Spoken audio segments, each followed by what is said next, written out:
Good morning. Good morning. Sit down, it's fine. Right there is good.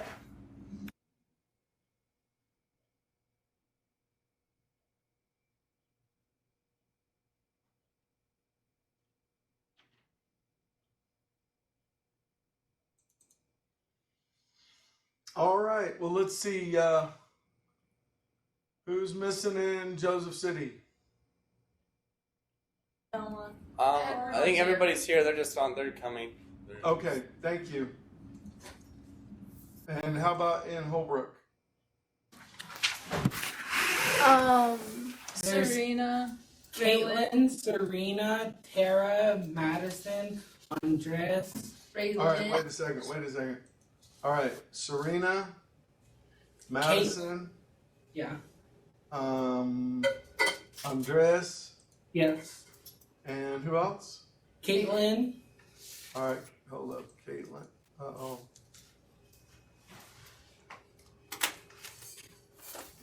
Great. We're frozen.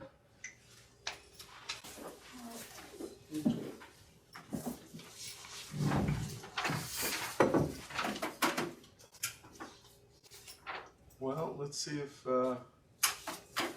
Madison and Tara.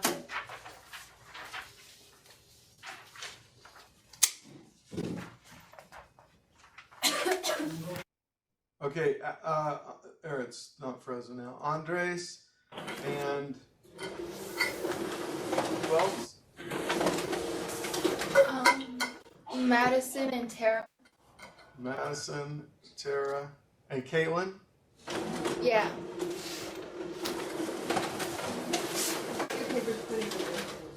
Great.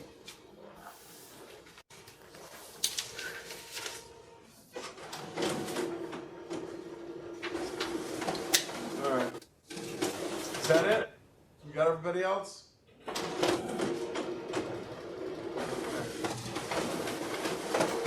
What is that noise? Printer. Oh, that's the printer in Holbrook? Okay. Okay, so, all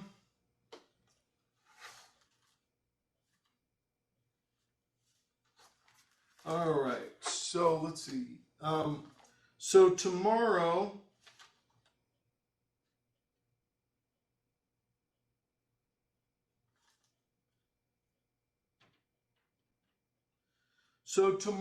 I'm gonna have open for you the quizzes for 1.5 and 1.6. Okay, we probably could do 1.7, but we just have that last little practice problem to go over, so I'm not gonna rush it. So let's just do 1.5 and 1.6 then tomorrow. Okay. So any questions or concerns about either of those?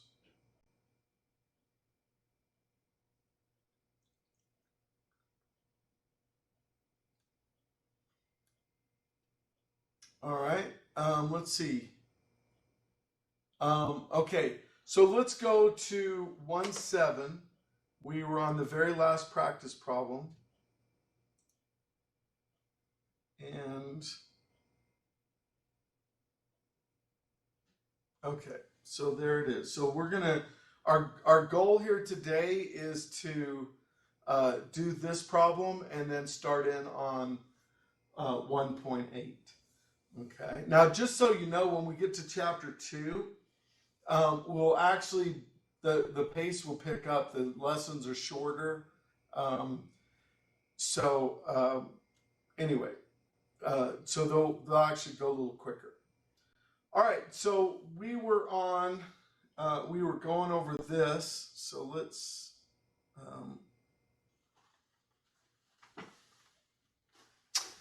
see if somebody's got it. Let's try. Jocelyn, were you able to finish this problem? No, I don't really understand how to do the eyes. Okay, so, what you're doing here is you're when you add, the I part cancels. Okay? So now what you've got to do is multiply. So when you multiply these conjugates, so you get 3 times 3 is 9. And then you get the outer and the inner product cancel because you're multiplying conjugates. So then here when you multiply negative 2i radical 3 times positive 2i radical 3, you get negative 4i squared times 3. Okay, and I squared is negative 1, so you get negative 4 times negative 1, which is positive 4 times 3 is 12. So 9 plus 12 is 21. Okay, so the sum of the two solutions is 6. The product is 21. So then you put it into the formula that I gave you yesterday, that it's x squared minus the sum, 6, times x, plus the product, 21, equals 0. And so that's your answer. Okay, but if you're having problem with the i's, you probably need to go back to 1.4 and do some extra practice with that, because we're going to be having them here in this section with the quadratics. So, all right, any other questions on that one?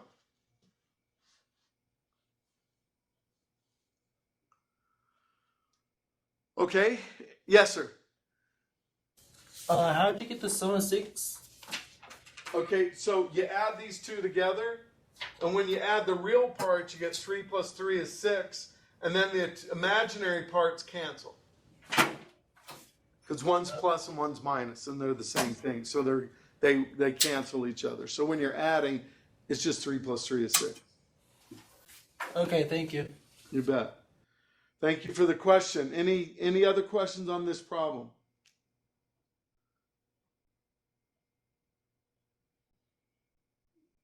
All right. Anything else on 1.7?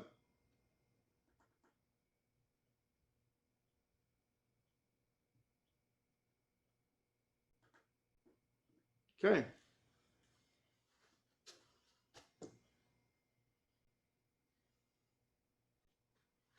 All right. Well,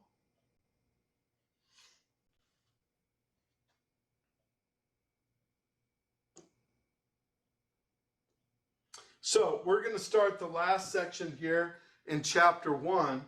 So when we finish this section, not only will there be a quiz, but there also will be our first test. Okay.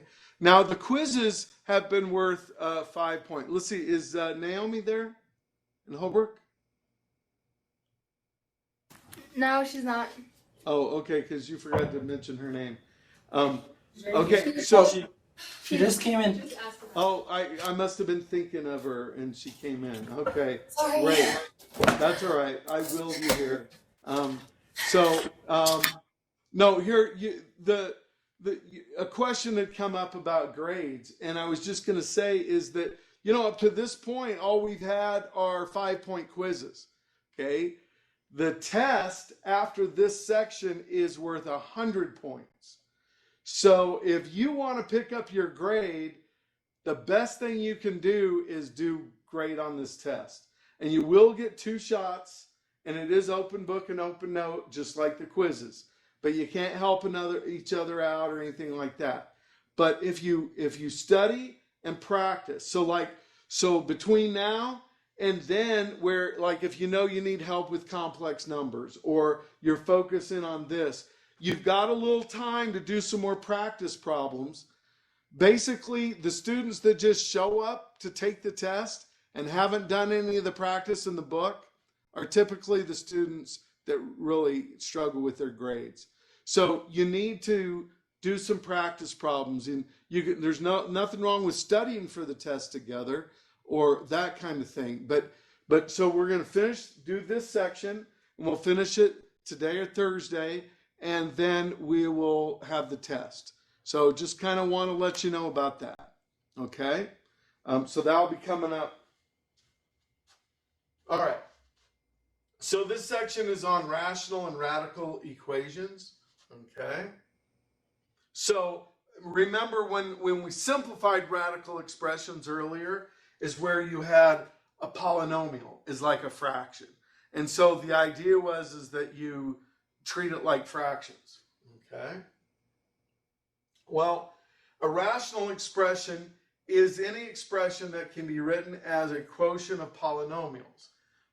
But you cannot have a zero in the denominator. That's a very important idea here. So like if you had a polynomial in the numerator, you could plug in anything you want for x. But this polynomial in the denominator, see, x cannot be 2. Because if you plugged in 2, you would get a 0 in the denominator. So that's not allowed. So just remember when we do these polynomials, no zeros in the denominator.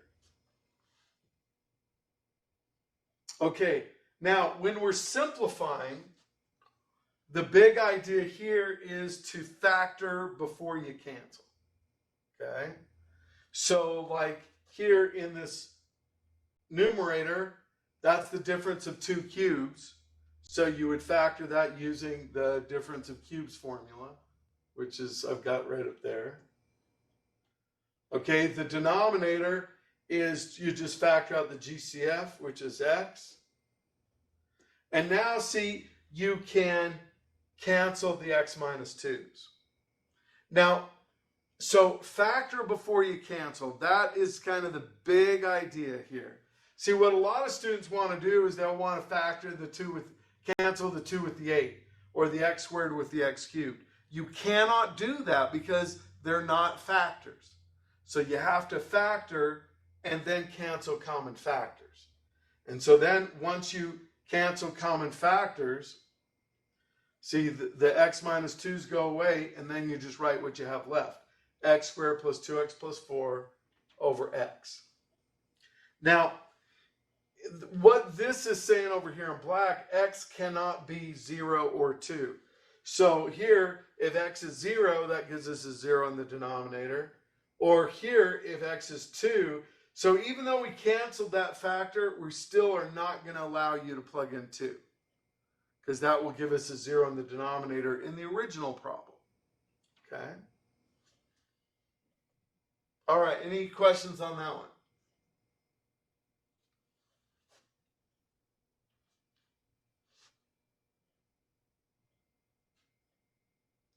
So, like here, you cannot cancel the 2's there. Okay? You have to be able to factor and then cancel. Okay, so see if you can do that one. See if you can factor and cancel there.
All right, Ricky.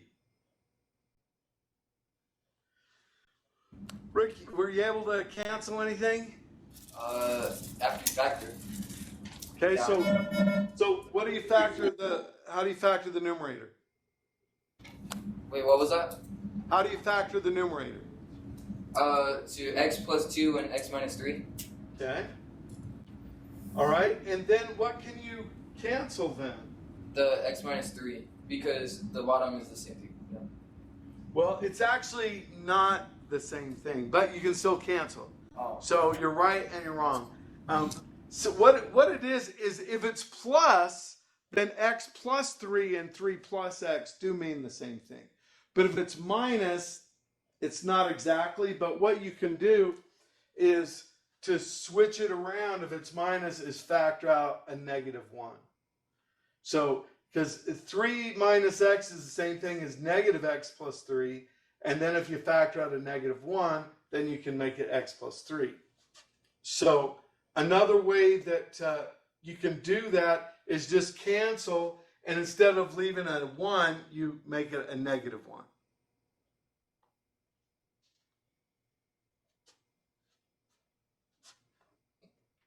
And then so you end up with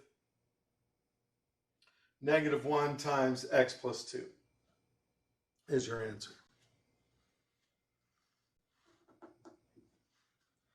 So what are we not going to allow x to be in this problem? Are you still asking Ricky? Or I'm asking anybody. x can't equal 3. X cannot equal 3, because that would give us a 3 in the denominator. But this is my answer, or if you want to multiply it out, you could get -x minus 2. So either of these last terms is good, and x can't be 3. Okay? All right, any questions there?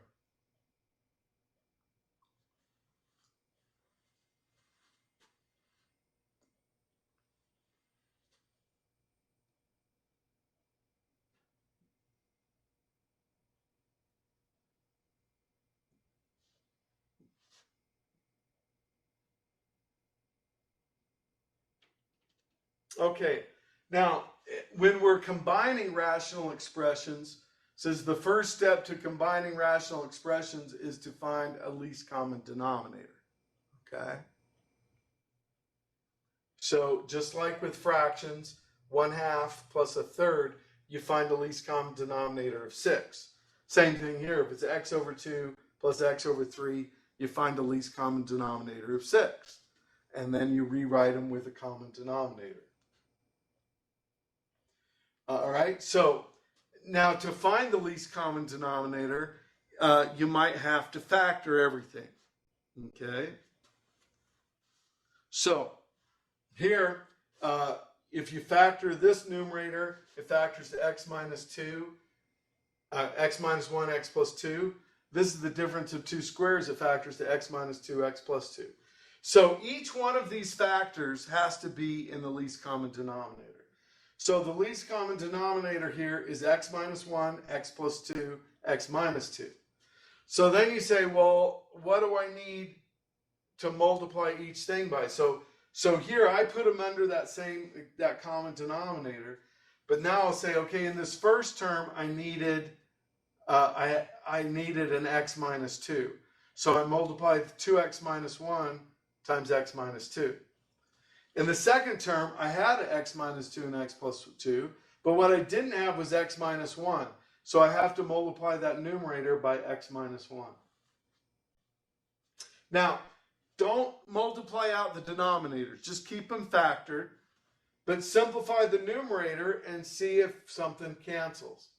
So here you FOIL and distribute. And then when you combine like terms, the x squareds are going to cancel. -4x minus x and plus 2x are all like terms. So you get -3x plus 2. So now you look down here and say, well, is there any of those that will cancel with that? No, so that's your answer. So leave the denominator in factored form. Don't multiply it out. Because it helps us to know that it's in simplest form. Okay? All right. So go ahead and try practice 2A.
All right, so Jay, when you've got the, well, tell us what the least common denominator is.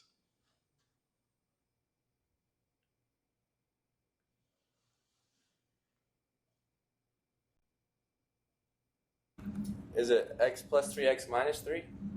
Okay, so that would be from these two, this factors to x plus 3, x minus 3. We have the x plus 3 here, but we get another factor from this. Well, see, what is this denominator factor to?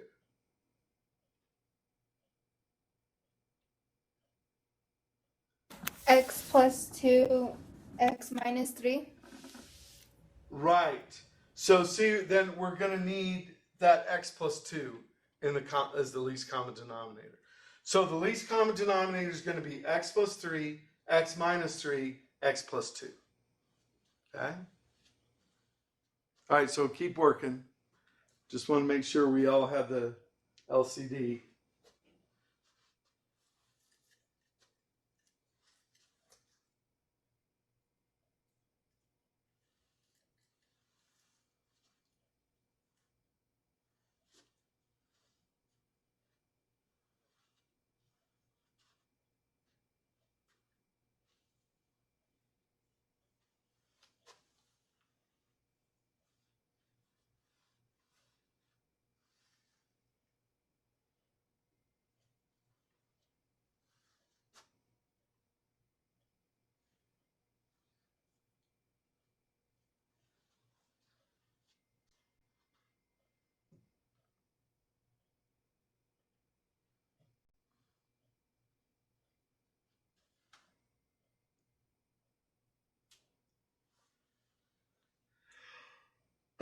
All right, so Taylor, when you've got it, or if you get stuck, let us know.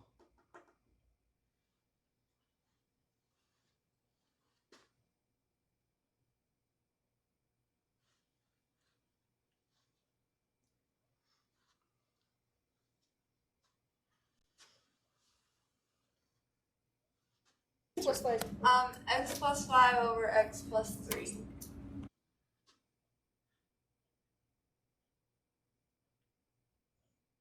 Nice job. Nice job. That was a little bit of work on that one.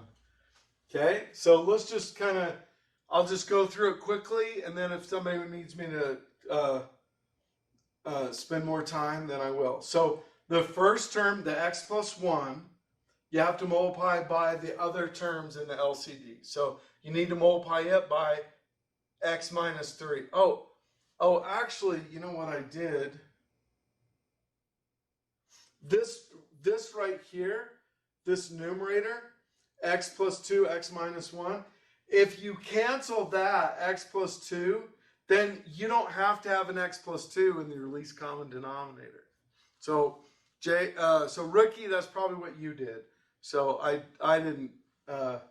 So if you just canceled that, then the least common denominator would be x minus 3, x plus 3. Or was it Jay that said that? Anyway, you were right. I was wrong. Okay. All right. So the first term, we just need to multiply by x. The x plus 1 is by x minus 3. The second term, we need to multiply by x plus 3. And then the third term, nothing, because it has the least common denominator. Okay? So then you put everything over that common denominator. You FOIL the first two, FOIL the second two, distribute the negative. Okay, now you look for like terms. You combine like terms. And then this result, you factor. And sure enough, it has a common factor, x minus 3. And so then you get x plus 5, x plus 3 is your answer. Okay? All right.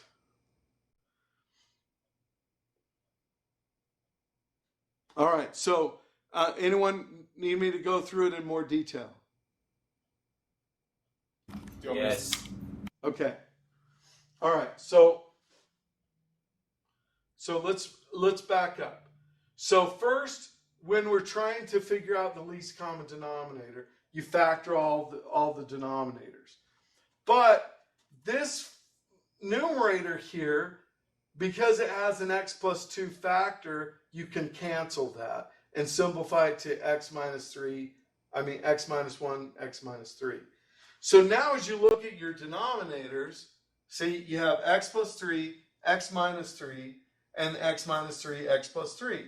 So your least common denominator is just x minus 3, x plus 3. Okay?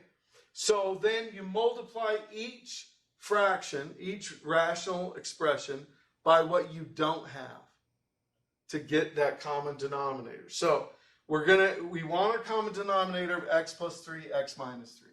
So the first thing we have to multiply by x minus 3. The second one we need to multiply by x plus 3. And then the third one we have the common denominator, so we don't have to multiply by anything. Okay, so now when we're simplifying the numerator, you FOIL here. So x times x is x squared minus 3x plus 1x minus 3. Okay, then you FOIL the second two. X times x is x squared plus 3x minus x minus 1. Then the last one, you have to distribute the negative through. So it'll be minus x squared minus a negative 2x is plus 2x, and then minus 9 over your common denominator. So now you go to combine like terms. X squared plus x squared is 2x squared minus 1x squared is just x squared. Negative 3x plus x is negative 2x, plus 3x is 1x, minus x is negative 2x. Wait, I got lost there. Let's see. Negative 3x and 3x cancel. Negative x and negative x cancel. So all we're left with is plus 2x. Okay, let's do it that way. And then the number part, the constants, negative 3 minus 3 is negative 6, minus 9 is negative 15. But you're still not done because this might cancel. So you have to see if you can factor the numerator, which factors to x plus 5, x minus 3. And then you have an x minus 3 in common. So you can cancel that. And so there you have your final answer, x plus 5 over x plus 3.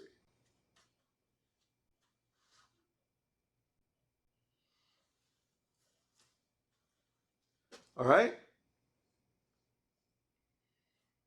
Any other questions on that one? Okay, that's probably the worst one of the whole section here. If that makes you feel any better. I don't know if it does or not, but it makes me feel better.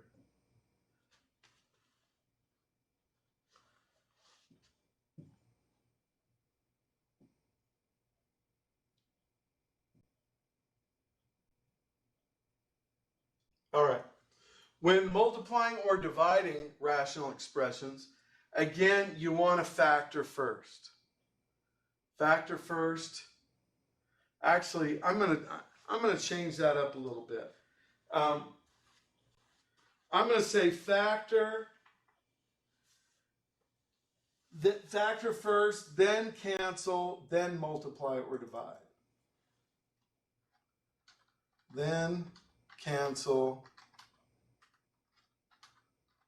then multiply or divide.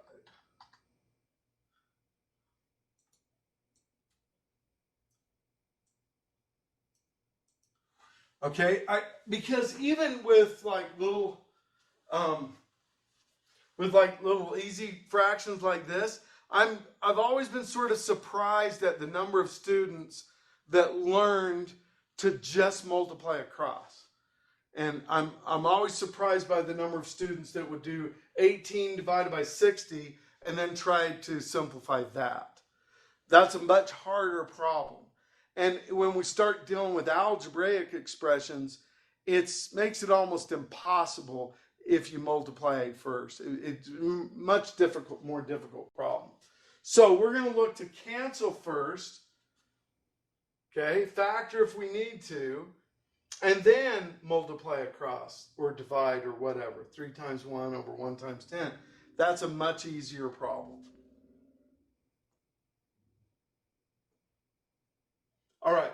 So here, so what I want you to do is to factor everything that you can factor, change your division to multiplication, then cancel common factors, and then write what you have left. Okay?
All right, so Kinsley, when you've got it. 3x squared parentheses x plus 7 over x minus 2. Beautiful. Okay? So you do not need to multiply this out. You can, and wouldn't be incorrect, but the nice thing about leaving it like this in factored form is you know that there's nothing that will cancel. And so that's why I really like your answer. Okay? So good job on that. Anyone like me to go through it in more detail? Okay? So what we do here is we're going to factor x squared plus 5x minus 14. That factors to x minus 2 times x plus 7 over 3x. And then as I factor this, I'm going to flip the fraction because it's division. So x squared minus 4x plus 4 factors to x minus 2. I'm going to put that in the denominator. And then the 9x cubed in the numerator. And so now I look for things that I can cancel. And so the x minus 2's cancel. 3 and the 9 cancels. X and x cubed cancels, leaving us with x squared. And so that's what we have left. And you can write it like that or like I've got there in blue.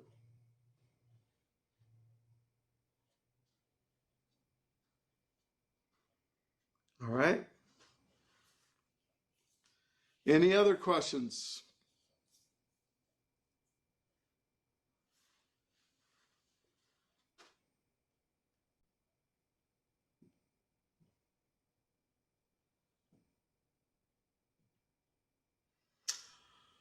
Okay, simplifying complex rational expressions. To simplify complex rational expressions, multiply by the least common denominator.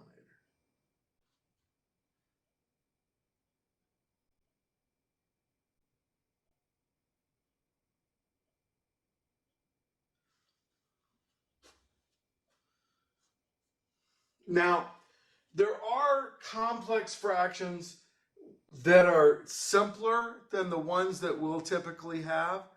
But if you just have a fraction over a fraction, then you can change it to multiplying by the reciprocal. But normally ours are going to involve multiplying by the least common denominator. So let's work through that here. Okay?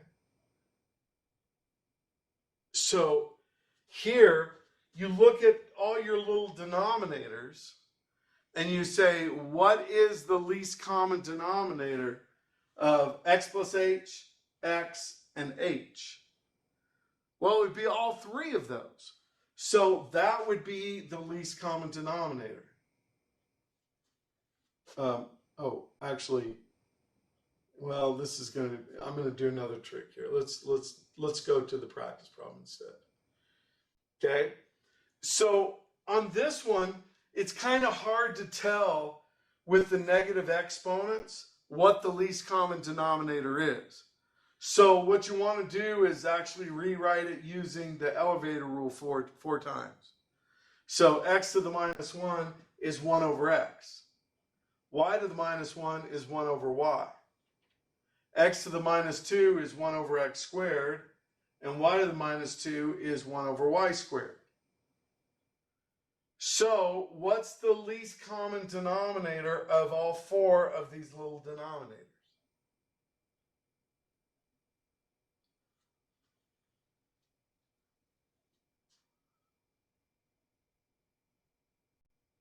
Can anybody tell me?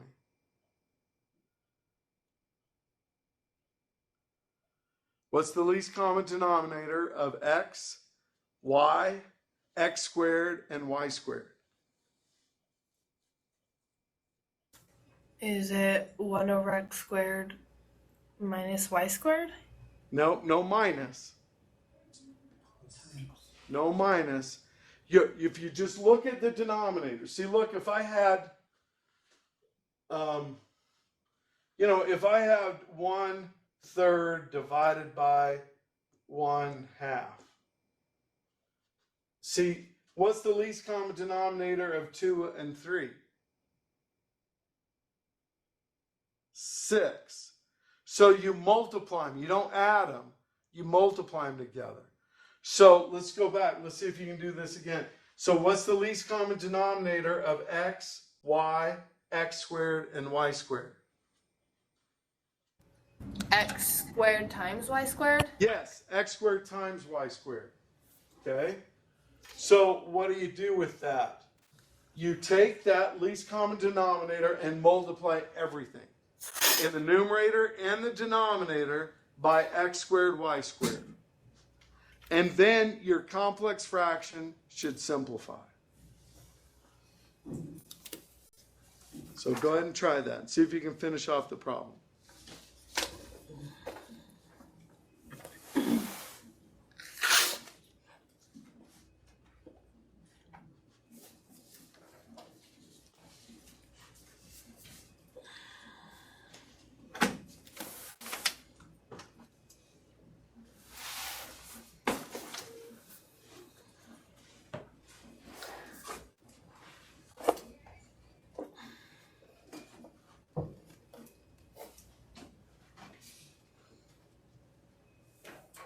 So, Mrs. Smith, would you, I know a couple of the students let me know that they were leaving early, and that was cool. But could you just let me know tomorrow, like who had to leave early? Sure. Okay. Leave early or weren't able to come at all? No, who left early? Okay. Okay. So I think I know, but I just want to make sure.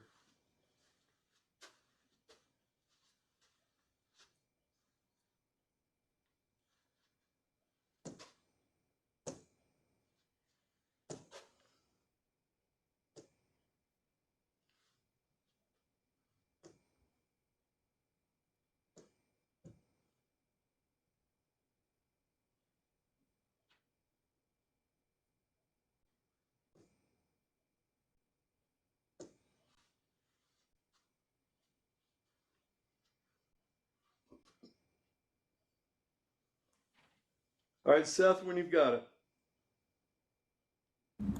xy over y plus x. xy over y plus x. Nice job. Nice job. Okay, so let's go through it. Here, when we multiply everything by x squared, y squared, this x cancels with one of these x's. So we just have 1x times y squared. minus.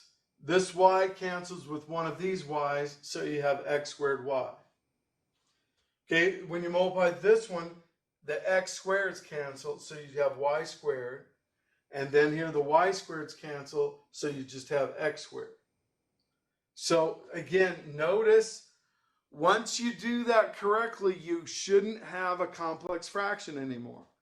Okay, that's how you take care of it. All right, so now to finish it off, you factor and cancel.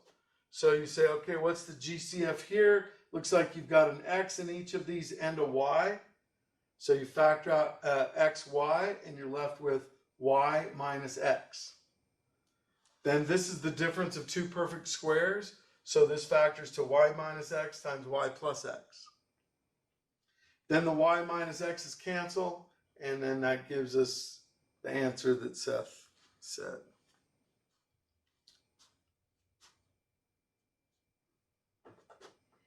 All right. I'm a little confused because I somehow got 1 out of that problem. The step, let's see here.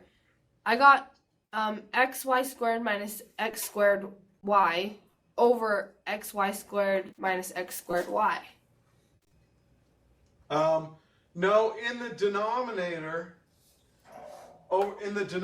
see the x squareds cancel here, so you just have y squared minus, and then the y squareds cancel here, so you just get x squared. But why is it 1 over x squared in the denominator? You mean in the red step? Yeah. Okay, the reason why we got a 1 there to begin with is because there were negative exponents. And so to rewrite those as positive exponents, x to the minus 2 becomes 1 over x squared. And y to the minus 2 becomes 1 over y squared. And so this makes it a complex fraction, and that's what we have to get rid of. We can't have that in our final answer. Okay. Thanks. You're welcome. Thank you for the question. Other questions?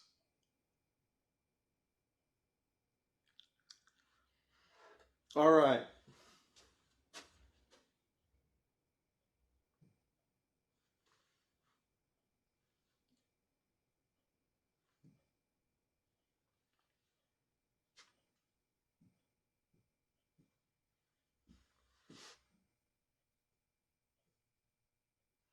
Okay, next, solving rational equations. Okay. There's one important difference between rational and polynomial equations, and that's extraneous solutions. Okay. Sometimes we can do everything correctly and still end up with extra solutions. Okay. So on these rational equations, you have to check. So let me give you an example of an extraneous solution. So let's say we started off with x equals -5. Okay? If we square both sides, we'd get x squared equals 25. And then if we take the square root, which you think squaring and square rooting undo each other, but see if we took the square root, then we'd end up with an extra solution that we didn't start with. So we get plus or minus 5. And so the idea is that sometimes you do everything correctly and you can end up with an extra solution that you didn't want. Okay? All right, so let me show you how it works with these rational equations. Okay? All right. Now, first of all, remember we talked about proportions. If you have a proportion, the easiest way to solve it is just cross multiplying. You could also multiply by the least common denominator, but cross multiplying is the easiest way to go. So you cross multiply, so that's when you have fraction equals fraction. That's a proportion. So you cross multiply and then solve. Okay? Now, what you have to check, you can check by plugging in and making sure it works, but here's the deal. In your original, where you had x minus 2 and x plus 1 in your denominators, what that means is that x cannot be 2 or -1, because those would give you zeros in the denominator. So if you ended up getting one of those answers, you have to throw it away. Okay?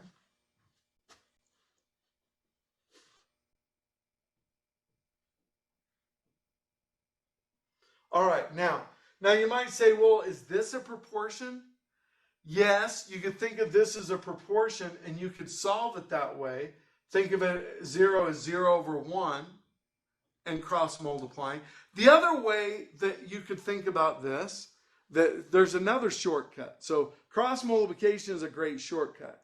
The second shortcut is if ever you have a fraction equal to 0, because the denominator can't be 0, you can just sort of ignore the denominator and just set the numerator equal to 0 and solve it. Okay? So either way, so set the numerator equal to 0 or cross multiply and solve this one.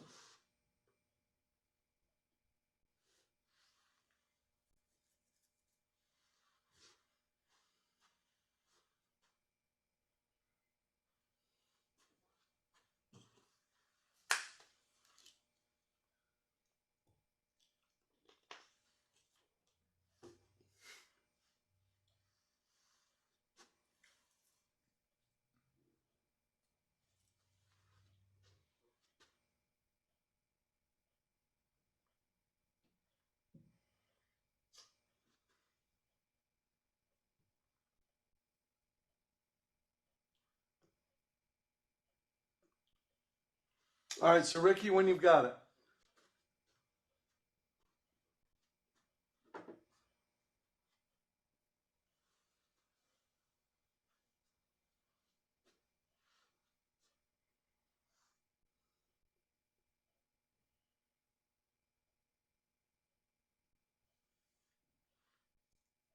I have no idea what I'm doing. Okay. So, I think the easiest way to do this is to use the idea that if a fraction is equal to 0, then that means the numerator has to be 0. So you can just say 3x squared equals 0. So then to solve that, divide each side by 3, take the square root, and you get x equals plus or minus 0.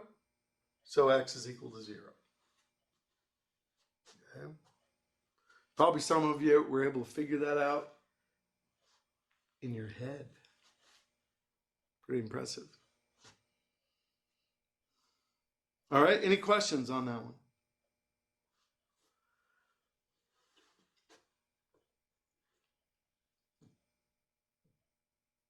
All right, next, we're going to do work rate problems. All right, the two keys to solving a work rate problem. The reason why we're doing this is because they involve fractions. Okay, number one, the rate of the work is the reciprocal of the time required to do the work. And number two, rates of work are additive.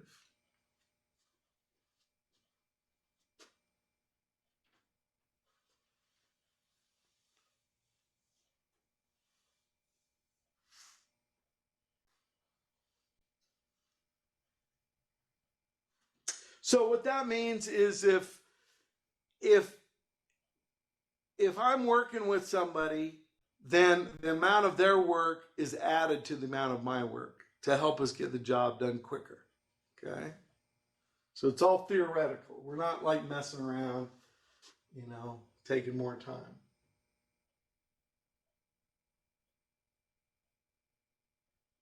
Okay. So what we're going to do is actually we're going to solve this one together. So we're not going to do practice 5 on your sheet, so you can actually X through that. I'm going to set this up, and then we're going to solve this together. It says one hose can fill a swimming pool in 12 hours. All right? So if it can fill a pool in 12 hours, what fraction of the pool is done in 1 hour from that hose? 1/12. 1/12. And so after 2 hours, 2/12, 3 hours, 3/12, 4 hours, 4/12, and so on. Okay? After X hours, it's filled X twelfths of the pool. All right? The owner buys a second hose that can fill the pool at twice the rate of the first one. So in other words, it can do it in 6 hours. So then in 1 hour, that pool can fill what fraction of the pool?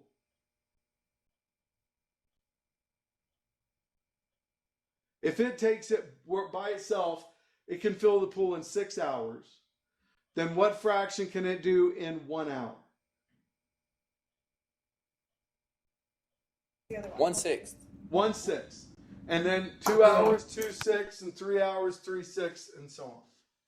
So if we let X be the number of hours it takes both hoses working together to fill the pool, then what we do is we say that X twelfths, that's the rate the first hose fills the pool, plus X6, that's the rate the second hose fills the pool. If we add those together, then we get one job done. Okay? Now, to solve an equation like this that's fractions, this isn't a proportion now. How do we clear out the fractions? How do we get rid of the 12 and the 6? The least common denominator. Yeah, so we multiply everything by the least common denominator, which is what? What's the least common denominator of 6 and 12? 12. 12. Okay? So, multiply everything by 12 and then see if you can solve it. Ready? Go.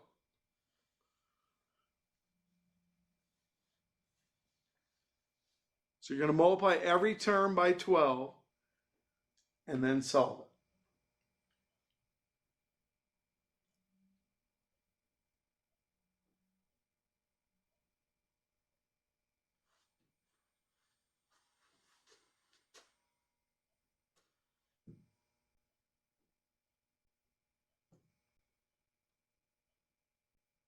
All right, let's see. Caitlin left, I think.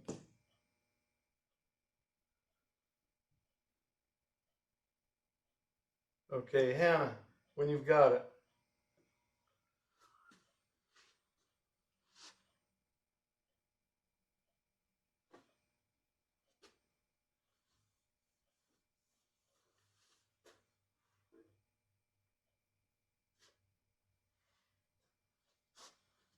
So you multiply everything by 12.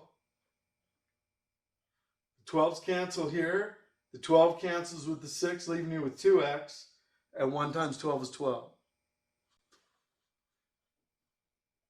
So you get x plus 2x is 12. So 3x is 12. So x is 4. So it would take 4 hours for both hoses, using both hoses. Okay, sorry, Hannah, I had to kind of pick it up to finish it. Okay, all right, so we're going to start on